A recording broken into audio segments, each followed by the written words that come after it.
francophones de Tel Aviv, nous vous cherchons. Vous vous plaignez parfois de ne pas avoir assez d'aide. Et si vous en donniez encore un peu plus, on est là parce qu'on a besoin de vous. Donc, c'est une émission Aide aux devoirs de Qualitime, la plateforme d'entraide sociale de Qualitime, de Qualita. Restez avec nous, c'est parti. Ils offrent leur temps et leurs compétences aux Olim qui en ont besoin. C'est le Qualitime.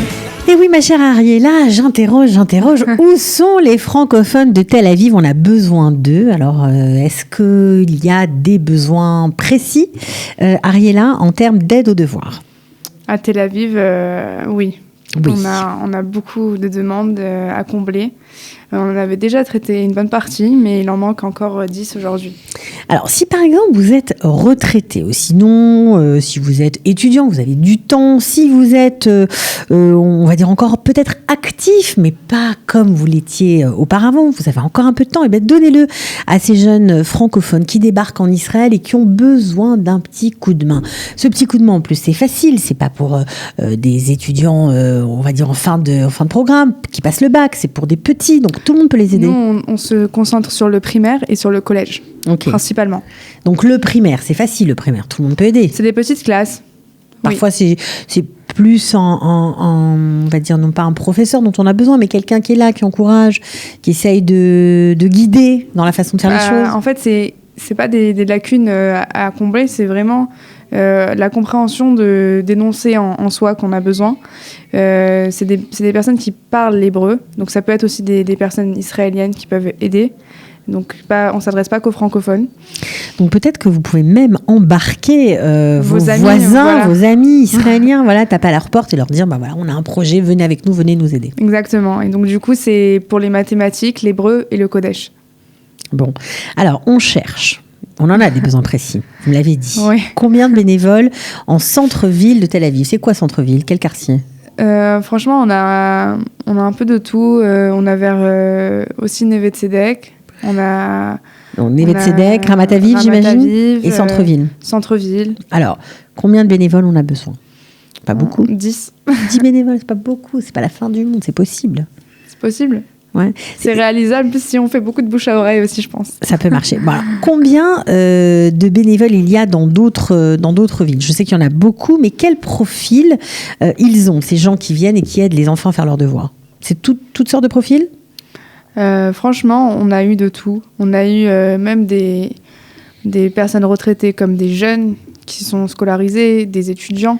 On a même eu des personnes mariées avec des enfants qui reçoivent chez eux, ou alors, comme c'est dans leur quartier, alors ils peuvent se déplacer et faire l'effort quand ils ont le temps. C'est pas long. On peut donner une heure par semaine, ça suffit. Une heure par semaine, ça suffit, c'est le minimum.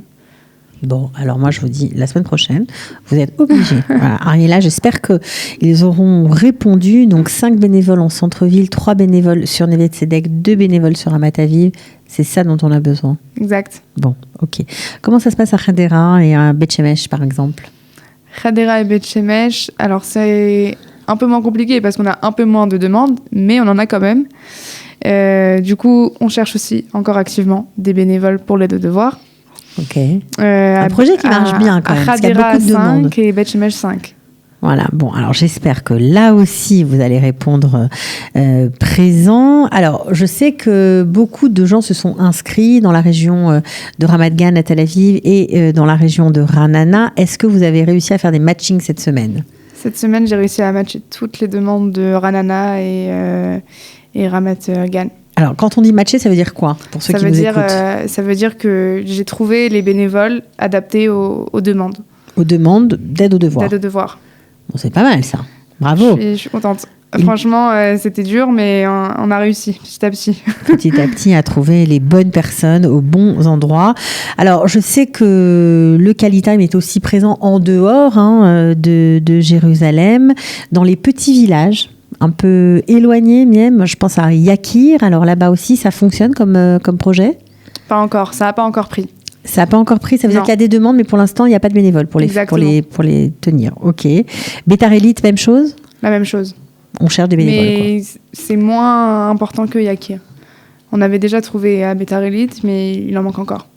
Bon, on a l'impression de revenir toutes les semaines sur le thème, mais si on revient, c'est qu'il y a des demandes. Il y a plein de petits jeunes qui ont besoin d'être aidés, qui viennent de débarquer en Israël avec leurs parents, qui sont débordés parce qu'ils ont des soucis administratifs, parce qu'ils doivent bosser. On veut les aider une bonne fois pour toutes, surtout. Voilà, leur trouver... on veut que chacun ait sa solution et pas se centraliser uniquement sur les grandes villes, parce que des fois, on a des commentaires aussi de personnes qui me contactent et qui me disent « Ah, mais il en est à où pour cette ville-là ou cette ville-là ?» Donc en fait, le Kali-Time, ça peut aller partout. Ouais, c'est une communauté francophone dans tout Israël. Ouais, mais il faut des bénévoles. C'est le vrai projet. Donc il faut faire du bouche à oreille, et quitte à appeler des voisins, des amis. Le but, c'est qu'on aide tout le monde. Voilà, même les Israéliens sont les bienvenus parce que ils pourront aider des petits francophones, et ça, c'est très chouette. Alors, on a parlé la semaine dernière des permanences juridiques notamment. Est-ce que ça a marché cette semaine ? Alors, tu vas être très surprise. On a eu 7 personnes qui sont venues à Jérusalem aujourd'hui. Pour bénéficier des services d'aide juridique avec les avocats qui étaient là, à Kalita. Voilà, une aide gratuite. J'imagine que ça a dû durer une partie de la journée. Ah, mais ils se sont pas arrêtés, ils ont enchaîné, vraiment. C'était un moulin, le hub, aujourd'hui. Voilà, donc, du droit du travail, des problèmes de voisinage, ça a été un peu le thème de la journée. Oui, énormément. Mais toutes les autres questions juridiques sont bienvenues aussi, évidemment. Aussi, oui. Voilà, prochaine permanence, ce sera quand à Jérusalem ? Alors nous, on l'a fait une fois par mois, tous les premiers mercredis de début de mois. Et du coup, c'est le mercredi, ça tombe le 5 février, il me semble. D'accord, donc mercredi 5 février, si vous avez des problèmes juridiques, vous pouvez venir au hub pour essayer de les résoudre avec des avocats spécialisés. Alors on va finir juste avec Yakir, on répète parce que franchement c'est important, il n'y a pas de raison de ne pas trouver des bénévoles pour ces jeunes qui vous attendent là-bas. 2 bénévoles pour des écoles primaires, Bétar Élite aussi, des bénévoles. Oui. On en demande ? On en demande 2 aussi, un pour primaire et un pour collège. Voilà, bon allez. J'espère que la semaine prochaine, ceux qui habitent Tel Aviv, vous allez vous manifester. On monte sur le site pour s'inscrire, évidemment. Oui, en tant que bénévole, vous allez sur www.kalitime.org.il et vous allez sur Devenez bénévole. Bon, est-ce que les bénévoles du Kali-Time vont être formés, vont être réunis ? On aimerait bien, il y a des projets là, en cours. Ouais. Et on va bientôt, très prochainement, organiser des sorties pour ces bénévoles. Pour qu'ils se connaissent entre eux et se rendent compte de l'importance de ce travail qu'ils font. Enfin, c'est pas un travail, mais de cet acte de générosité sera plus juste. Et c'est aussi pour les remercier, surtout. Bon, ok. Alors, manifestez-vous, venez, on a besoin de vous. Merci en tout cas de nous suivre. On se retrouve la semaine prochaine. Merci Cathy, à la semaine prochaine. Au revoir.